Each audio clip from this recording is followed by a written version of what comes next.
একজন ভাই ভুল করেছে স্রষ্টাকে দেখতে চাওয়া। আমি তাকে বলছি, সনাতন ধর্মের কি ঈশ্বরকে দেখেছেন?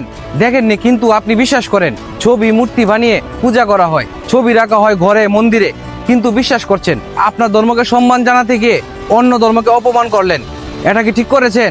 তার জন্য থুতু দিচ্ছে এমন ব্যক্তিকে, তাকে কিন্তু আপনি এমন করে বলতে পারতেন, কিন্তু আপনি কি করলেন? ধর্মে আঘাত করলেন, ছবিতে চোর মারলেন। তারপর আপনি চেয়েছেন ঠাকুরের ছবি ছিঁড়ে দিলেন, কারণ আপনি চেয়েছেন।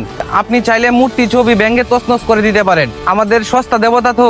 আপনি কেন এই দেবতা নিয়ে কথা বললেন? যে ব্যক্তি বলছে তাকে নিয়ে বললেন না কেন? আরেকটা কথা, কুত্তা ভাই এমন একজন প্রাণী, সে ভাই বড় 5 তলা বাড়ি বানান আপনি, যেখানে আমি আপনি ঘুমাই সেখানে না পারলেও বাইরের ওয়ালে এসেও মুইতা দেয়।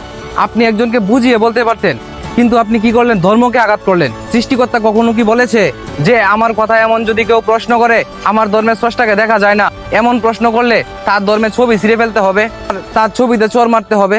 স্রষ্টা কোনোদিন এমন কথা বলে দেননি। বিবেকের প্রশ্ন, এনার মতো ব্যক্তিকে নিয়ে কথা বলার কোনো ইচ্ছে ছিল না। একজনের কথার জন্য সমগ্র মানুষের বুকে আঘাত করা ঠিক হয়নি। যদি কোনো ভুল বলি মাফ করবেন। একটা মানুষ ভুল করলে তাকে বুঝিয়ে বলুন, তাকে ছোট করুন বা তাকে বুঝান। খারাপ শিক্ষা ধর্ম দেন না। আগে আমি আপনি মানুষ হই। মনে রাখবেন, আমরা সবাই এক একটি গাছের শেষ পাতার অপেক্ষায় থাকা যাত্রী। প্রশাসনের দৃষ্টি আকর্ষণ করছি,